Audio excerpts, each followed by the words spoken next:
การเกิดมาเป็นมนุษย์จำเป็นต้องแสวงหาหลัก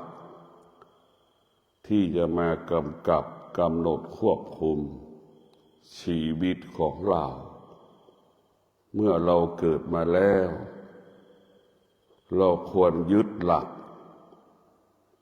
ที่มันเป็นหลักของโลกและมันเป็นหลักของชีวิตก็คือธรรมะก็ได้แก่ศีลสมาธิปัญญาเป็นสิ่งที่เราควรเอามาเป็นหลักกำกับกำหนดควบคุมความคิดของเราต้องประกอบไปด้วยศีลสมาธิปัญญาจึงเกิดว่าเป็นความจริงคำพูดทุกคำพูดประกอบไปด้วยศีลสมาธิปัญญาจึงเกิดคำว่าความจริงการกระทำใดๆของเราก็ต้องประกอบไปด้วยศีลสมาธิปัญญาจึงเกิดคำว่าความจริงเกิดประโยชน์เป็นประโยชน์ต่อตนเองและบุคคลอื่นๆศีลสมาธิปัญญาเป็นหลักกำกับกำหนดควบคุมเวลาเราคิดเวลาเราพูดเวลาเรากระทำสิ่งใดๆกะแล้วสิ่งนั้นก็จะเป็นความจริงดังมนุษย์หรือบุคคลใดที่ดำรงตนด้วยศีลสมาธิปัญญาจะมีจิตที่เมตตามีจิตที่เสียสละศีลสมาธิปัญญาก็คงเปรียบเสมือนแม่ถ้าศีลสมาธิปัญญามีตัวตนเหมือนดั่งแม่มีเมตตาต่อลูกเสียสละให้ลูกนั่นแหละคือศีลสมาธิปัญญามันจะบังคับให้เรานั้นเมตตาเสียสละอดทนวิริยะภาคเพียรดั่งแม่อดทนในการเลี้ยงลูกจงประสบความสำเร็จในการเลี้ยงลูกคือเพราะฉะนั้นธรรมะของพระพุทธเจ้าก็ได้แก่ศีลสมาธิปัญญาเป็นหลักของการพัฒนาเป็นหลักของการแก้ปัญหาให้กับชีวิตของเราเราจะพัฒนาชีวิตเราจะเปลี่ยนแปลงชีวิตเราต้องชีวิตของเราต้องประกอบไปด้วยศีลสมาธิปัญญาเราจะไม่หลงทางเราจะไม่หลงผิดหากเราเปลี่ยนแปลงชีวิตไม่เอาศีลมากำกับไม่เอาสมาธิไม่เอาปัญญามากำกับเราก็จะหลงทางหลงผิดชีวิตก็ผิดพลาดเพราะฉะนั้นศีลสมาธิปัญญาเป็นหลักการของการสร้างชีวิตเป็นหลักการของการพัฒนาชีวิตศีลสมาธิปัญญาก็คงเปรียบเสมือนอากาศหายใจเหมือนข้าวที่เรากินเหมือนน้ำที่เราดื่มศีลสมาธิปัญญามีค่าดังข้าวที่เรากินน้ำที่เราดื่มอากาศที่เราหายใจมันจะขาดไม่ได้มันจะขาดไม่ได้เพราะฉะนั้นพวกเราทั้งหลายเมื่อเรารู้ว่าศีลสมาธิปัญญาเป็นหลักกำกับกำหนดควบคุมการสร้างชีวิตการสร้างอนาคตก็อยู่กับศีลสมาธิปัญญาบุคคลที่ดำรงตนด้วยศีลสมาธิปัญญาก็จะเป็นบุคคลที่เหนือบุคคลที่ไม่มีศีลไม่มีสมาธิไม่มีปัญญาเป็นบุคคลที่ทุกคนยอมรับบุคคลที่ประกอบไปด้วยศีลสมาธิปัญญาดังพ่อแม่ประกอบไปด้วยศีลสมาธิปัญญาย่อมเป็นที่เคารพรักของลูกพ่อแม่ดำรงตนด้วยศีลสมาธิปัญญาลูกนั้นมีความสุขลูกหลานไปมาหาสู่ตลอดเวลายามใดแม่ลูกทุกข์ใจลูกก็กลับมาระลึกถึงพ่อถึงแม่ ยามใดลูกสุขใจก็คิดถึงพ่อคิดถึงแม่ยามใดลูกมีชีวิตผิดปกติและปกติก็จะระลึกถึงพ่อแม่ไปมาหาสู่พ่อแม่ตลอดเวลาพ่อแม่ที่ประกอบไปด้วยศีลสมาธิปัญญาพ่อแม่ก็จะเป็นหลักให้กับลูกคลายทุกข์ให้กับลูกลูกทุกคนรู้เวลาทุกข์ใจเวลาไม่สบายใจจะไปหาพ่อหาแม่ไม่ได้พูดปัญหาให้พ่อแม่ฟังแต่ไปแล้วมันคลายทุกข์ทำให้จิตมันมีความสุขอยู่ใกล้พ่อใกล้แม่เพราะฉะนั้นพ่อแม่ต้องดำรงตนด้วยศีลสมาธิปัญญาพ่อแม่จึงเป็นหลักให้กับลูกลูกก็จะได้ยึดพ่อแม่เป็นหลักพ่อแม่ประกอบไปด้วยศีลสมาธิปัญญาพ่อแม่จะอบรมสั่งสอนลูกลูกก็ปฏิบัติตนปฏิบัติตามที่พ่อแม่อบรมสั่งสอนลูกไม่ทักท้วงไม่คัดค้านเคารพคำสอนของพ่อแม่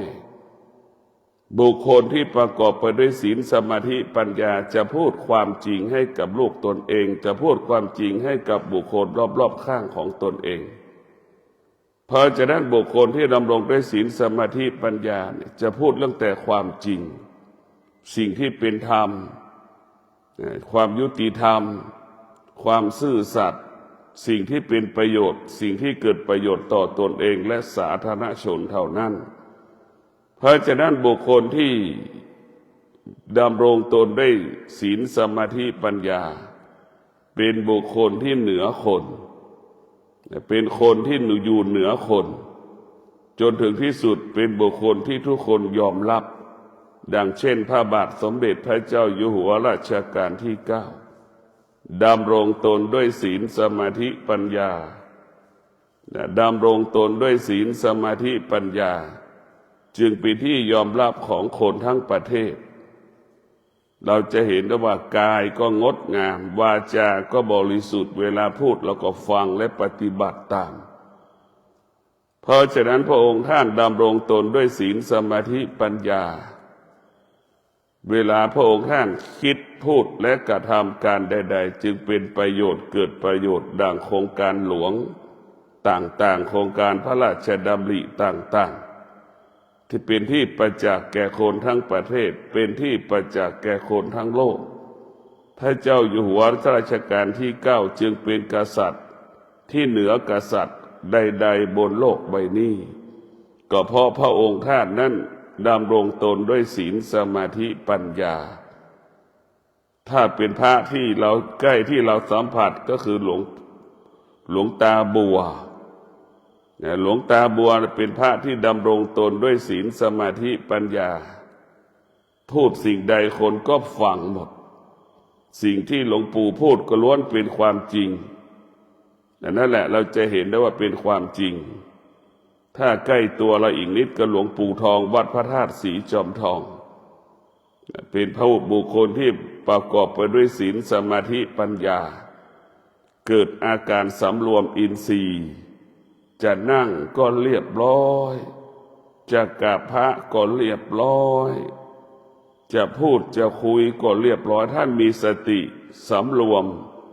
กายวาจาใจสำรวมอินทรีย์ของพระองค์องค์ท่านหลวงปู่ทอง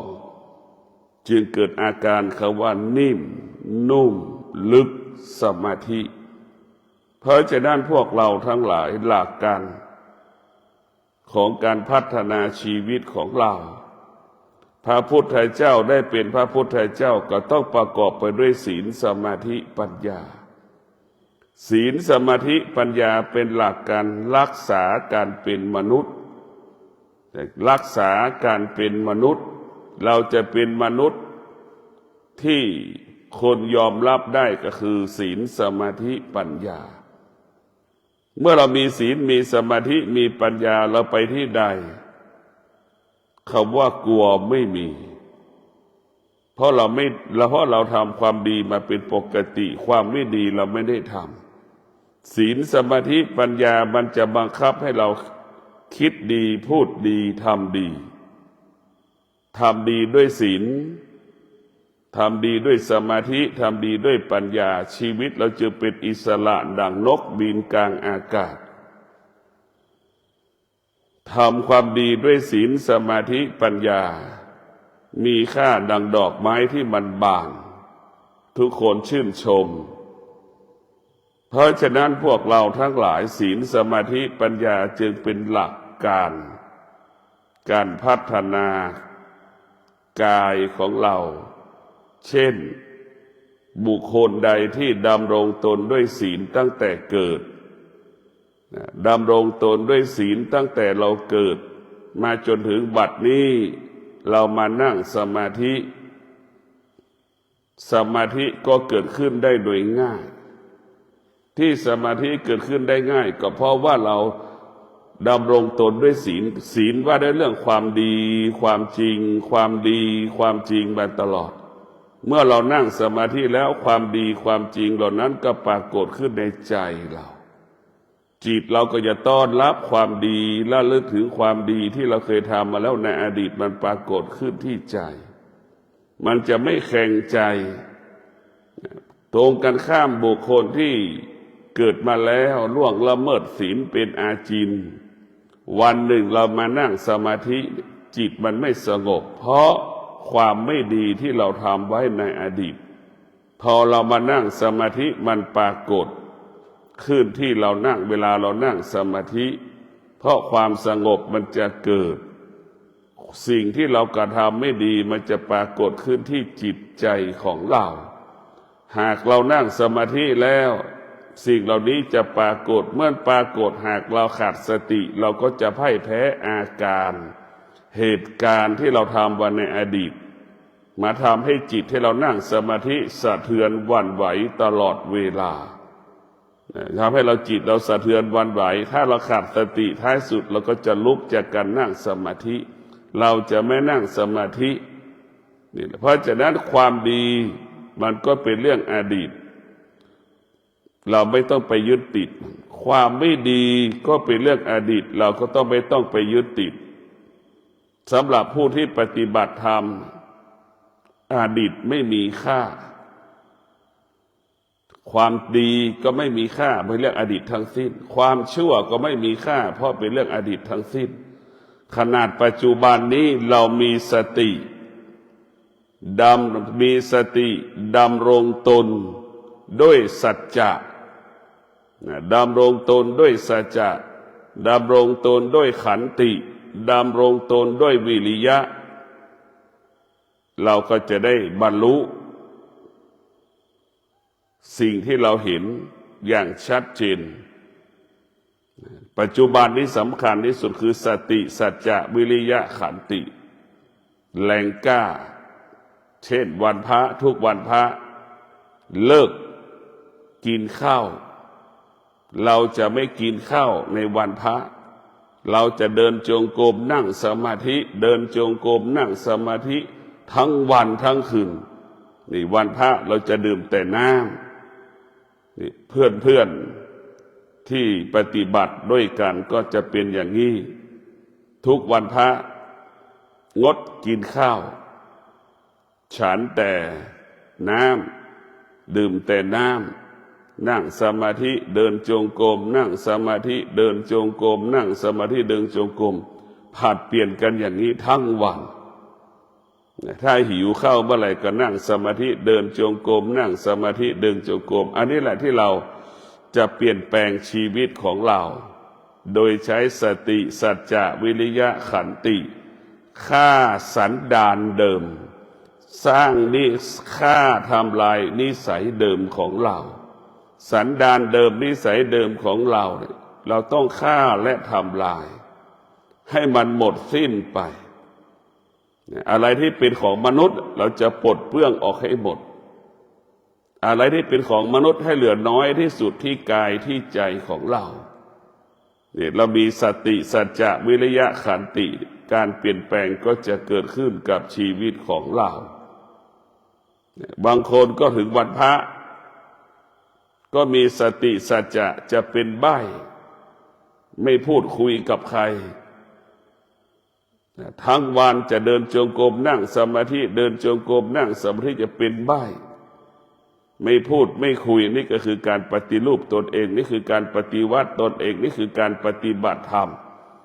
เป็นการสร้างบารมีให้กับตนเองการไม่พูดนี่หนึ่งมันก็มีสติสองมันก็มีสัจจะเกิดขึ้นสามมันก็มีวิริยะภาคเพียรเกิดขึ้นสี่ก็มีขันติเกิดขึ้นเนี่ยมันมาพร้อมกันหมดเนี่ยมันมาพร้อมกันหมดเลยธรรมะของพระพุทธเจ้าเพราะฉะนั้นพวกเราทั้งหลายสิ่งที่เราควรรักษาก็คือรักษาศีลศีลจะรักษากาย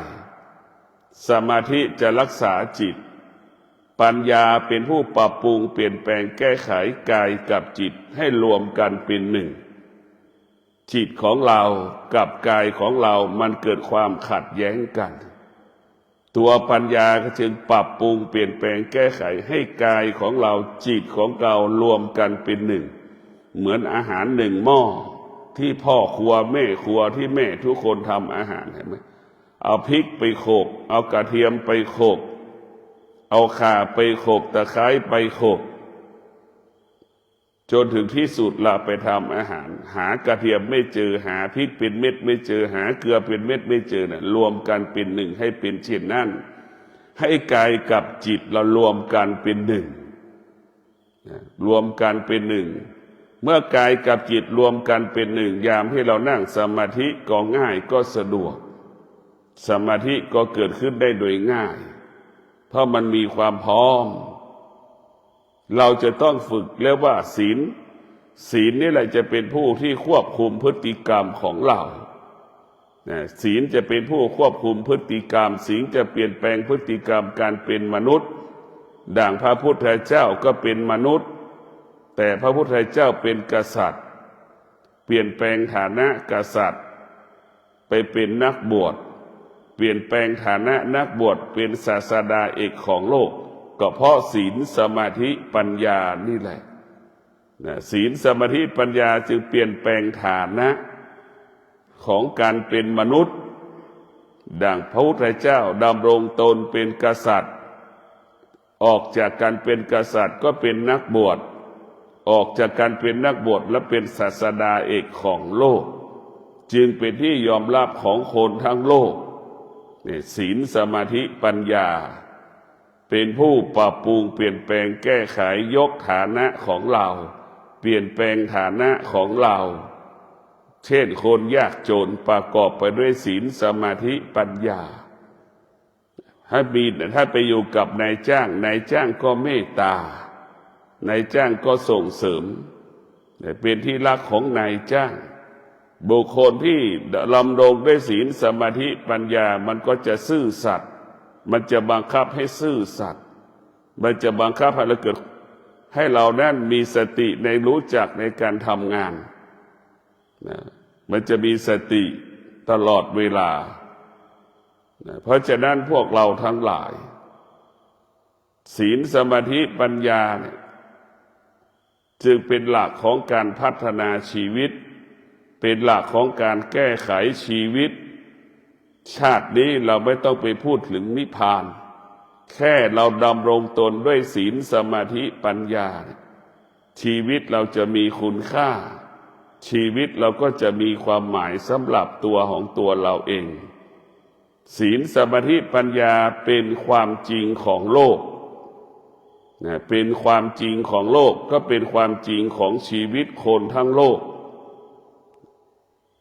เมื่อลูกคนไหนที่ประกอบไปด้วยศีลสมาธิปัญญาย่อมเป็นที่รักของพ่อแม่ลูกที่ประกอบไปด้วยศีลสมาธิปัญญาเป็นสิ่งอันมีค่าสำหรับจิตใจพ่อแม่ลูกที่ดำรงตนด้วยศีลสมาธิปัญญาวันหนึ่งชีวิตประสบปัญหาพ่อแม่มีความสุขก็คือพร้อมที่จะช่วยเหลือแก้ไขปัญหานั้นๆให้กับลูกตนเองนี่แหละคืออานุภาพธรรมะภาษาพ่อแม่ครูบาอาจารย์ว่าธรรมรักษาธรรมธรรมส่งเสริมธรรมตรงกันข้ามลูกทำผิดทำให้พ่อแม่ ร้องไห้เสียใจซ้ำๆซากๆทำให้พ่อแม่ร้องไห้เสียใจซ้ำๆซากๆวันหนึ่งลูกมีชีวิตที่ผิดพลาดพ่อแม่ไม่พร้อมที่จะแก้ไขให้กับลูกไม่พร้อมที่จะแก้ไขไม่พร้อมที่จะแก้ไขเพราะฉะนั้นพวกเราทั้งหลายแตกต่างกันลูกที่ประกอบไปด้วยศีลสมาธิปัญญาพ่อแม่มีความพร้อมที่จะแก้ไขใช่ไหมมันสิ่งที่นั่นมันแตกต่างกันพ่อแม่พร้อมต้อนรับลูกที่ดำรงตนด้วยศีลสมาธิปัญญาพ่อแม่ไม่พร้อมที่จะต้อนรับไม่พร้อมต้อนรับลูกที่ล่วงละเมิดศีลขี้เหล้าอย่างเงี้ยกินเที่ยวเล่นอย่างเงี้ยพ่อแม่ไม่พร้อมที่จะต้อนรับนะนี่แหละธรรมะมันจะเป็นความจริงของครอบครัวครอบครัวไหนที่ดำรงตนด้วยศีลแล้วครอบครัวนั้นก็จะเกิดคำว่าสงบสุขสงบด้วยสุขด้วยเหมือนผลไม้ที่มันสุกมันจะเกิดรสชาติแบบนั้นแหละสงบสุขเหมือนผลไม้มันสุกถ้าความสุขมันหยาบเหมือนมะม่วงมันดิบความสุขนี่มันจะหยาบเหมือนมะม่วงมันดิบมันจะแตกต่างกันเพราะฉะนั้นพวกเราทั้งหลายเมื่อเราเกิดมาแล้วสิ่งที่เราต้องรักษาก็คือรักษากายให้บริสุทธิ์กายบริสุทธิ์ด้วยศีลจิตสะอาดบริสุทธิ์ด้วยสมาธิทั้งกายทั้งจิตให้อยู่เหนือเวทนาทั้งกายทั้งจิตให้อยู่เหนืออนิจจังทุกขังอนัตตาทั้งกายทั้งจิตให้อยู่เหนือสิ่งที่เรารู้ทั้งสิ้นศีลสมาธิปัญญามันบอกมันสอนให้เรารู้สิ่งที่เรารู้ล้วนเป็นอนิจจังทั้งสิ้นสิ่งที่เรารู้เราไปยึดติดล้วนเป็นทุกขังทั้งสิ้นล้วนเป็นทุกข์ทั้งสิ้นสิ่งที่เรารู้ก็เป็นสิ่งที่ควบคุมไม่ได้ถ้าเราไปยึดติดก็เป็นทุกข์ทั้งสิ้นร่างกายของเราเนี่ยเป็นสิ่งที่ควบคุมไม่ได้ความคิดคำพูดของเราก็เป็นสิ่งที่ควบคุมไม่ได้เราต้องรู้มีสติศึกษาเรียนรู้ธรรมชาติของจิตธรรมชาติของกาย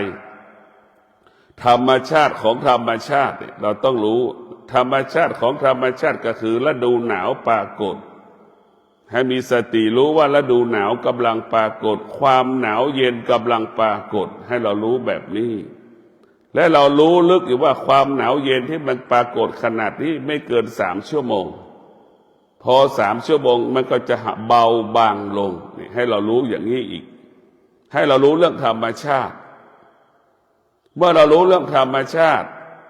เช่นฤดูหนาวปรากฏจิตเราก็ไม่ตกอยู่ใต้อำนาจของความหนาวเย็นเมื่อความหนาวเย็นปรากฏจิตเราก็ไม่สะเทือนไม่หวั่นไหวเพราะจิตมันเข้าใจว่าความหนาวเย็นที่มันปรากฏเกิดขึ้นขนาดหนึ่งเวลาหนึ่งไม่เกิน3 ชั่วโมงเดี๋ยวความหนาวเย็นนี้ก็เสื่อมสลายหายไปในที่สุดนี่แหละให้เรารู้เรื่องธรรมชาติเมื่อเรารู้เราก็อยู่เหนือสิ่งที่เรารู้เมื่อเรารู้เราก็ไม่ต้องไปตอบสนองสิ่งที่เรารู้ให้เรารู้เฉยๆว่ามันหนาวเย็นให้มันรู้เฉยๆว่าความหนาวเย็นกำลังปรากฏเราไม่ออกอาการเราไม่สำแดงอาการความหนาวเย็นก็ไม่มีค่าหากเราขาดสติเราไม่รู้เราก็ไปตอบสนองความหนาวเย็นความหนาวเย็นก็ปรากฏขึ้นมาทันทีรุนแรงทันทีจิตใจแล้วก็เกิดปฏิกิริยาสำแดงอาการจะหาสิ่งไหนมาปกหุ้มร่างกายเราให้มันหนาวเย็นมันหมดไม่ให้เกิดขึ้นมันก็จะเกิดวิตกกังวลเพราะฉะนั้นพวกเราธรรมะของพระพุทธเจ้า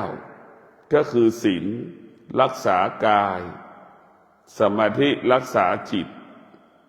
สมาธิก็เปรียบเสมือนน้ำยาเช็ดกระจกจิตเราก็เหมือนกระจกเช็ดกระจกให้มันใสอยู่ตลอดเวลาเพราะฉะนั้นพวกเราทั้งหลายการเกิดมาเป็นมนุษย์เมื่อเราดำรงตนด้วยศีลสมาธิปัญญาเราก็ คงการเป็นมนุษย์ที่งดงามเป็นการรักษาการเป็นมนุษย์ที่งดงามเกิดมาทุกภพทุกชาติถ้าเรามีการเกิดของเราก็จะเกิดคำว่าการพัฒนาเป็นหนึ่งเป็นสองเป็นสามเป็นสี่เป็นห้าเกิดมาทุกภพทุกชาติชีวิตจะอุดมสมบูรณ์ไปด้วยทรัพย์สมบัติและปัจจัยสี่มันจะยกฐานะเราหนึ่งสองสามสี่ห้าเหมือนคนทุกคนเกิดมาไม่มีสมบัติติดตัวเรามาคนทุกคนเกิดมามีธรรมะติดตัวเรามาตั้งแต่เราเกิดเห็นไหมแต่เรากลับไปสนใจสมบัติปัจจัยสี่ที่มันเป็นของนอกกายสมบัติที่อยู่ในกายเกิดมาพร้อมกับเราเกิดก็คือศีลสมาธิปัญญาธรรมะเกิดพร้อมกับเราเกิดธรรมะจึงเป็นสมบัติของกายแต่เรากลับไปสนใจเรื่องทรัพย์สมบัตินอกกายมันจึงทำให้เราสิ่งที่เป็นนอกกายเราจะควบคุมไม่ได้เห็นไหมครอบครองก็ไม่ได้พอมีเงินมากๆเอาไว้ในแบงก์หมดเห็นไหมมันก็ถือไม่ได้อีก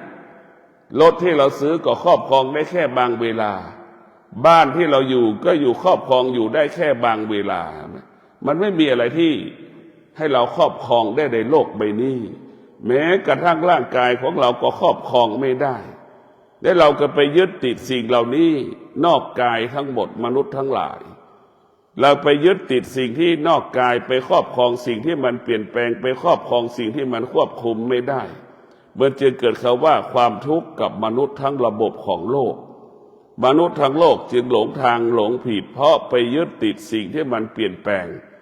เพราะไปยึดติดสิ่งที่มันควบคุมไม่ได้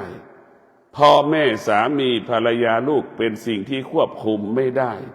เพราะฉะนั้นพ่อแม่สามีภรรยาลูกต้องเข้าใจเมื่อเข้าใจเราจะไม่เข้าไปยึดติดนะครับว่าพ่อแม่สามีภรรยาลูกเราจะไม่เข้าไปยึดติดเมื่อเราไม่ยึดติดพ่อแม่สามีภรรยาลูกเราก็สบายกายสบายใจเป็นอิสระเพราะฉะนั้นสิ่งที่เราควรยึดก็คือสติให้เรามีสติรู้ว่าเรากำลังนั่งสมาธิให้เรามีสติรู้ว่าเรากำลังออกจากสมาธิให้เรามีสติรู้ว่าเราจะขยับมือขวาขยับมือซ้ายให้เรามีสติรู้ว่าเราจะลืมตาไอ้ตัวสตินี่แหละมันเป็นตัวที่ยิ่งใหญ่ตัวรู้เมื่อเรารู้เราก็ปกติหมายความว่าสุขเป็นความสุขเกิดขึ้นกับชีวิตความสำเร็จเกิดขึ้นกับชีวิตความสำเร็จเกิดขึ้นกับชีวิตความสุขเกิดขึ้นกับชีวิตชีวิตอุดมสมบูรณ์ด้วยทรัพย์สมบัติและปัจจัยสี่นี่แหละคือสติสำคัญที่สุดสติมันอยู่ในกายของเราเนี่ยธรรมะอยู่ที่กายอยู่ที่ใจให้เราเข้าใจกายว่ากายร่างกายของเรามันเกิดความเสื่อมวันนั้นเราเป็นทารกแรกเกิดวันนี้เราเป็นแม่ของคนเป็นนางสาวเป็นนายเป็นนางเป็นปู่เป็นตาเป็นยายอะไรมันเปลี่ยนแปลงอะไรที่มันเปลี่ยนแปลงเป็นสิ่งสมมติทั้งสิ้นมันไม่ใช่ความจริงสมมติขึ้นมาเองแบบผู้ชายก็ไม่มีในโลกนี้ไม่มีผู้ชายโลกนี้ไม่มีผู้หญิงเพราะเราสมมติขึ้นเองว่าเป็นชายเป็นหญิงดังทารกแรกเกิดมันก็ไม่มีชื่อนี่แต่เราไปสมมติขึ้นว่าผู้ชายอย่างนี้ชื่อนี้ผู้หญิงชื่อนี้เห็นไหมมันเป็นสิ่งสมมติทั้งสิ้นอะไรที่สมมติมันไม่ใช่ความจริงมันก็สมมติไปตามกาลเวลาทารกแรกเกิดก็สมมติเป็นทารกแรกเกิดเด็กวิ่งได้ก็สมมติว่าเป็นเด็กวิ่งได้ขึ้นมาอีก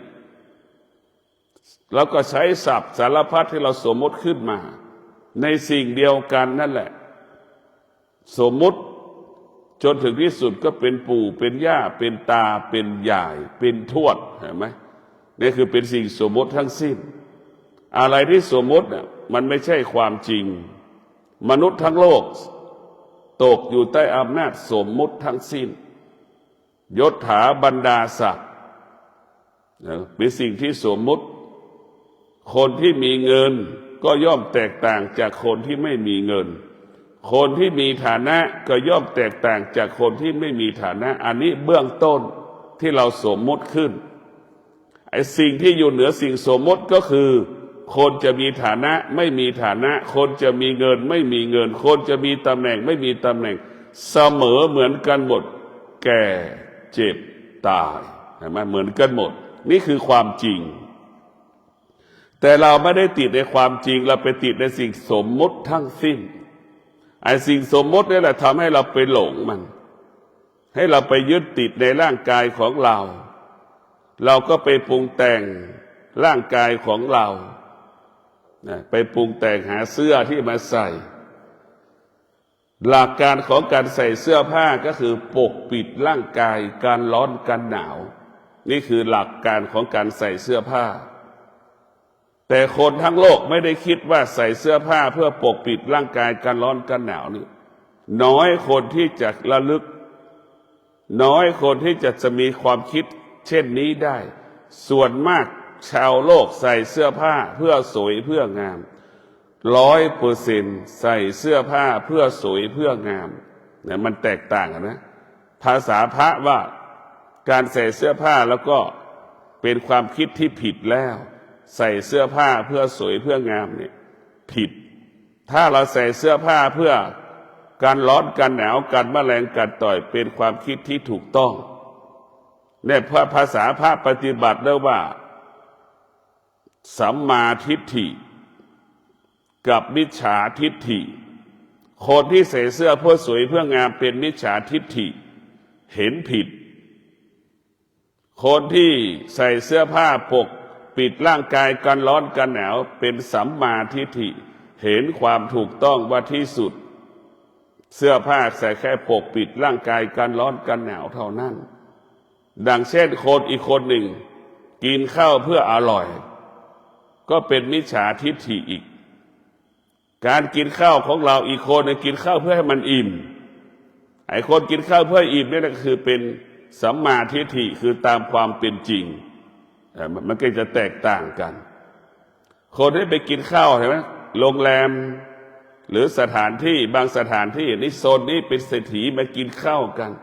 นี่แยกฐานะแล้วมานี่ก็เป็นโซนสมมติขึ้นทั้งสิ้นเพราะฉะนั้นพวกเราทั้งหลายธรรมชาติสร้างความแตกต่างแต่ที่สุดมนุษย์เสมอเหมือนกันหมดแม้กระทั่งต้นไม้ก็เสื่อมและก็ตายแก่เจ็บป่วยตายดังเช่นมนุษย์ทุกประการเศรษฐียาโจกนักปราชญ์ราชบัณฑิตก็หนีไม่พ้นเกิดแก่เจ็บตายเพราะฉะนั้นพวกเราทั้งหลายการมีสติให้เรารู้เรื่องความจริงมันบอกแล้วว่าความจริงกับความไม่เป็นจริงนั้นแตกต่างกันคนที่กินข้าวเพื่ออิ่มกับคนกินข้าวเพื่ออร่อยนี่มันแนวคิดก็แตกต่างกันการปฏิบัติธรรมของเราการประพฤติธรรมของเราหรือการมีชีวิตอยู่บนโลกใบนี้เราต้องอยู่กับความเป็นจริงความจริงมีอยู่2ประการความจริงของธรรมชาติ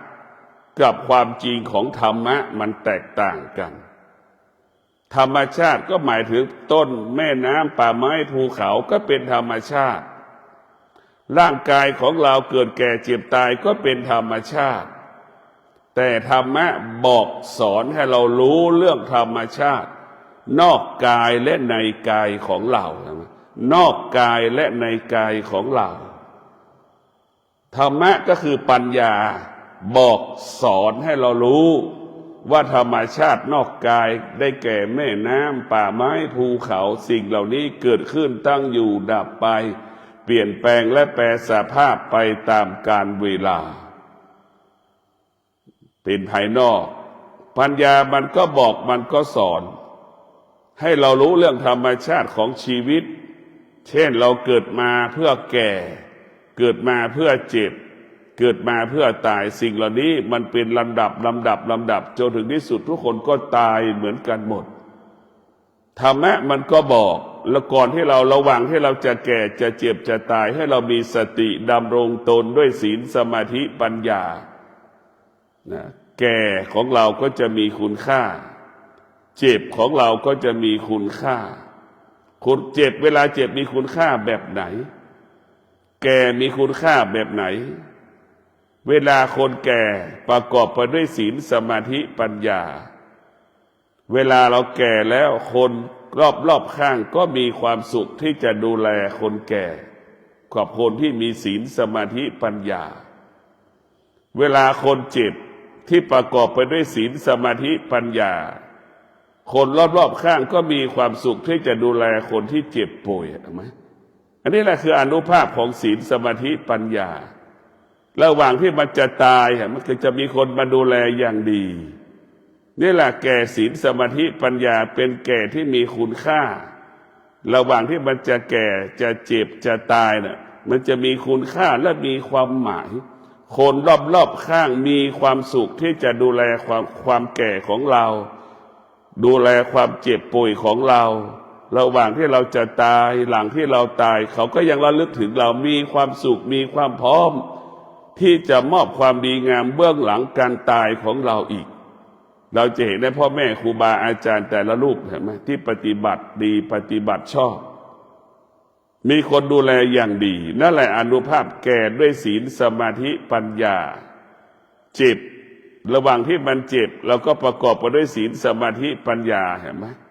มันมีคุณค่าและมีความหมายในการเป็นมนุษย์เพราะฉะนั้นเราทั้งหลายสมบัติไม่มีค่าจะมีกี่แสนกี่ล้านไม่มีความหมายถ้าบุคคลที่มีทรัพย์สมบัติแต่ไม่มีศีลไม่มีสมาธิไม่มีปัญญาเนี่ยก็เหมือนคนเน่ามีของเน่าของเหม็นติดตัวนะมีคนที่ไม่มีศีลไม่มีสมาธิไม่มีปัญญาเนี่ยไม่มีใครอยากอยู่ใกล้เป็นคนเห็นแก่ตัวเป็นคนเห็นแก่ได้เป็นคนไม่ซื่อสัตย์เป็นคนไม่ยุติธรรมระหว่างแก่เจ็บตายเวลาเราป่วยไม่มีใครอยู่ใกล้เราไม่มีใครดูแลเราเห็นไหมอันนี้แหละคือโทษของการไม่มีศีลไม่มีสมาธิปัญญาเราเห็นได้ชัดเจนอานิสงส์ของการมีศีลสมาธิปัญญาระหว่างที่เราเกิดมาเราดำตนด้วยศีลระหว่างที่มันเติบโตจนเขาว่าแก่ระหว่างที่แก่ก็แก่ด้วยศีลระหว่างที่เราจะเจ็บเราก็สะสมศีลเนี่ยคนจะดูแลเราอย่างดีนะธรรมะเรียกว่าธรรมย่อมรักษาธรรมหรือเรียกว่าธรรมรักษาผู้ที่ปฏิบัติธรรมะจะส่งเสริมบุคคลที่ปฏิบัติอันนี้คืออานุภาพของธรรมะพวกเราทั้งหลายจะต้องมีสติที่จะต้องศึกษาเรียนรู้เรื่องธรรมะมันเป็นความจริงของชีวิตชีวิตของเราอยู่แค่ศีลสมาธิปัญญามันไม่ต้องไปอะไรมากแต่เราเป็นมนุษย์ขอแค่การเราจะรักษาการเป็นมนุษย์ก็อยู่ที่ศีลสมาธิปัญญาเราจะรักษาการเป็นมนุษย์ก็อยู่ที่ศีลสมาธิปัญญาศีลสมาธิปัญญาก็เปรียบเสมือนของหอมศีลสมาธิปัญญาเปรียบเสมือนของเย็นของหอมก็เหมือนต้นไม้สวนสาธารณะแถวต้นไม้ทุกคนจะไปชื่นชมดอกไม้นะจะเป็นเช่นนั้นเพราะฉะนั้นพ่อแม่ที่ประกอบไปด้วยศีลสมาธิปัญญามีลูกหลานไปมาหาสู่ตลอดเวลาลูกหลานไปมาหาสู่ตลอดเวลาเพราะฉะนั้นเราไม่ต้องกลัวว่าใครจะไม่ดูแลถึงแม้เรามีลูกถ้าเราไม่มีศีลไม่มีสมาธิไม่มีปัญญาลูกหลานก็ไม่ไปมาหาสู่นะหรือแม้เราไม่มีลูกบุคคลอื่นๆก็จะไม่เมตตาต่อเราไม่มีลูกมันจะมาช่วยเหลือเกื้อกูลกันเพราะนั้นธรรมะคำสอนของพระพุทธเจ้าเนี่ยมันจึงว่าด้วยความจริงของชีวิตสิ่งที่เราควรรักษาก็คือรักษากายของเราสิ่งที่เราควรรักษาก็คือรักษาจิตของเราเกิดมาชาตินี้เราจะไม่ประมาทเราจะมีสติดำรงตนไม่ประมาทเรามีสติดำรงตนด้วยสมาธิทุกลมหายใจ เท้าขวาย่างเราก็จะไม่เหยียบมดรู้เท้าซ้ายย่างเราจะไม่เหยียบสัตว์ตัวเล็กตัวน้อยเราก็รู้ให้เรามีสติรู้เมื่อเรามีสติรู้มันก็รักษากายเราก็บริสุทธิ์รักษาวาจาจะมีสติที่จะพูดมันก็จะพูดสิ่งที่เป็นความจริงสื่อสารที่เป็นความจริง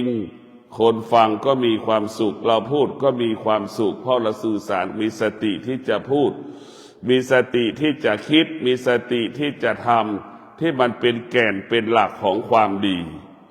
การเกิดมาของเราสิ่งที่เราควรมอบให้กับชีวิตของเราก็ได้แก่ความสงบสิ่งที่เราควรมอบให้กับชีวิตของเราได้แก่ความสงบนะความสงบเป็นสิ่งที่เราควรมอบให้กับกายกับใจกายเราไม่เจ็บไม่ป่วยมันสงบเห็นไหมถ้ากายเรามีบาดมีแผลในกายก็ไม่สงบใจก็ไม่สงบเพราะกายกับใจเนี่ยมันจะรวมกันเป็นหนึ่งมันจะรู้พร้อมกันใจเราไม่สบายใจเห็นไหมกายมันก็ไม่สบายเส้นเดียวกันส่วนมากเราจะรู้ว่าจิตเราไม่สงบเราจะมอบความสงบให้กับจิตอย่างเดียวไม่ได้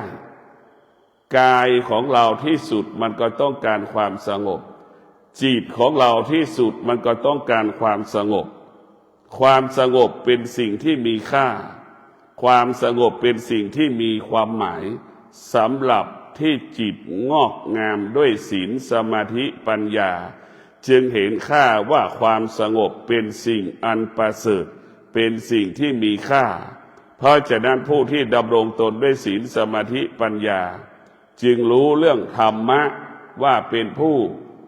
รู้ธรรมะว่าเป็นสิ่งที่มีค่าสำหรับชีวิตธรรมะเป็นผู้กำกับชีวิตของเราใช่ไหมพ่อแม่ของเราไม่สามารถกำกับชีวิตเราได้ธรรมะก็คือสติกำกับเราให้เรารู้ให้เรามีสติอยู่กับปัจจุบันพ่อแม่อยู่กับเราแค่บางเวลาแต่ธรรมะอยู่กับเราตลอดเวลาลูกก็อยู่กับเราแค่บางเวลาธรรมะก็คือสติอยู่กับเราตลอดเวลาเพราะฉะนั้นธรรมะจึงเป็นเปรียบเสมือนแม่ที่เตือนสติลูกตลอดเวลาธรรมะก็เปรียบเสมือนพระพุทธเจ้าเตือนชาวโลกให้มีสติดำรงตนไม่ประมาทให้มีสติดำรงตนด้วยศีลสมาธิปัญญามีสติดำรงตนใช้วิริยะภาคเพียรมีสติใช้ความอดทนมากำกับการประกอบอาชีพการปฏิบัติหน้าที่การปฏิบัติธรรมก็บรรลุผลสำลิดผลดังใจปรารถนาทุกๆประการขอเจริญพร